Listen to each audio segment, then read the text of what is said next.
KYIV, Ukraine, AP, 4 months of brutal fighting in Ukraine appear to be straining the morale of troops on both sides, prompting desertions and rebellion against officers' orders, British defense officials said Sunday. NATO's chief warned the war could drag on for years.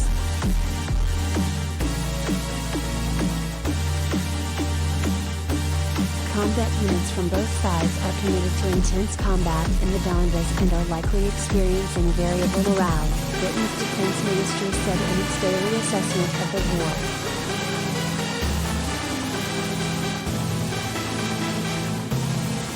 Ukrainian forces have widely suffered desertions in recent weeks, the assessment said, but added that Russian morale highly likely remains especially troubled.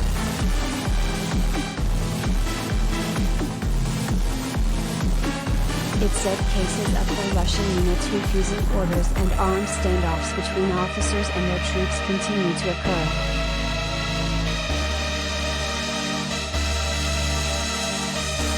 Separately, the Ukrainian main intelligence directorate released what it said were intercepted phone calls in which Russian soldiers complained about frontline conditions, poor equipment, and overall lack of personnel, according to a report by the Institute for the Study of War.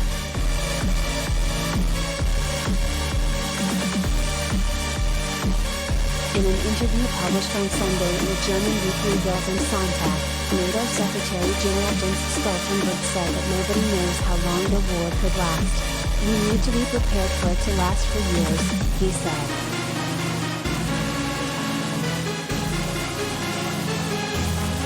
He also urged allies not to weaken support for Ukraine, even if the costs are high, not only in terms of military aid, but also because of the increase in energy and food goods prices.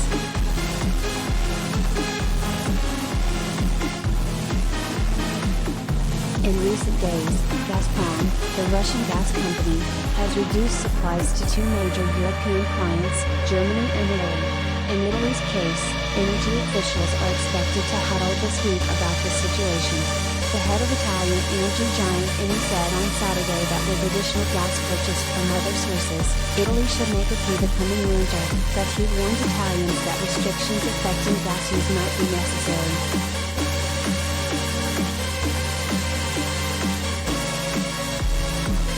Germany will limit the use of gas for electricity production amid concerns about possible shortages caused by a reduction in supplies from Russia, the country's economy minister said on Sunday. Germany has been trying to fill its gas storage facilities to capacity ahead of the cold winter months.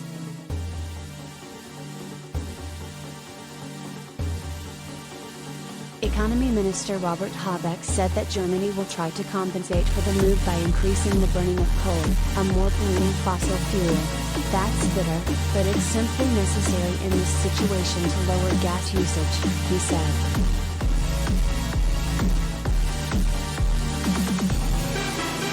Stoltenberg stressed, though, that the costs of food and fuel are nothing compared with those paid daily by the Ukrainians on the front line.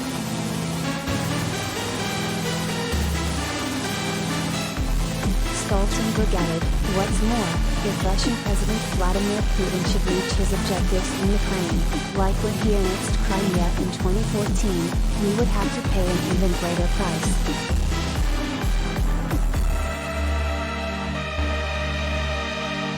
Britain's defense ministry said that both Russia and Ukraine have continued to conduct heavy artillery bombardments on axes to the north, east and south of the Severodonetsk pocket, but with little change in the front line.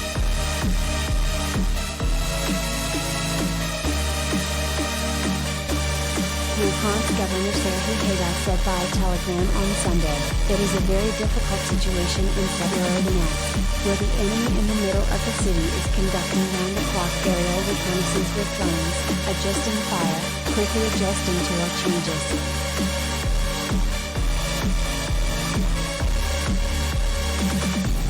Russia's defense ministry claimed on Sunday that Russian and separatist forces have taken control of Natalki, a settlement just to the east of Severodonetsk.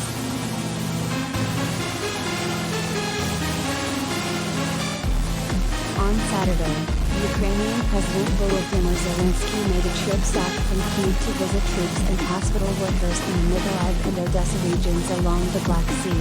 He handed out awards to dozens of people at every stop, shaking their hands and thanking them again and again for their service.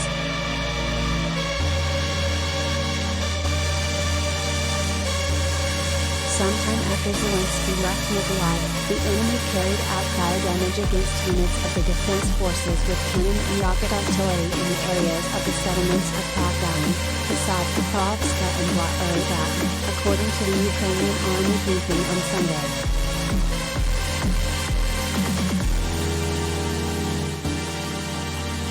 In other attacks in the south, Ukraine's Southern Military Operational Command said on Sunday that 2 people were killed in shelling of the Golitsyn community in the Mykolaiv region and that shelling of the Bashtansky district is continuing.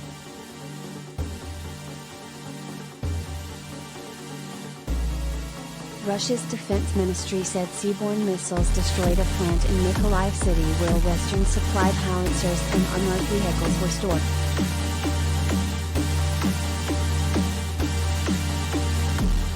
British Prime Minister Boris Johnson has expressed concerns that a bit of Ukraine fatigue is starting to set in around the world and has urged support for Ukrainian efforts to try to roll back the Russian invasion.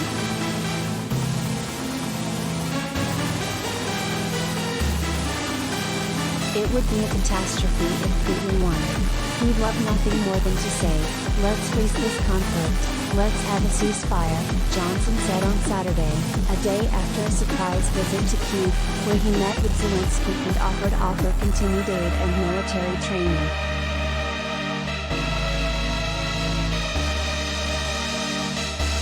Western supplied heavy weapons are reaching front lines, but Ukraine's leaders have insisted for weeks that they need more arms and they need them sooner.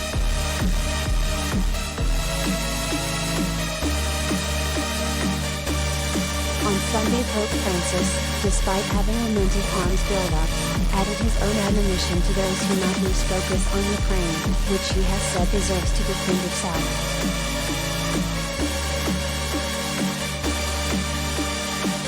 And let's not forget the martyred Ukrainian people in this moment, Francis told the public in St. Peter's Square. He prodded them to ask themselves, what did I do today for the Ukrainian people?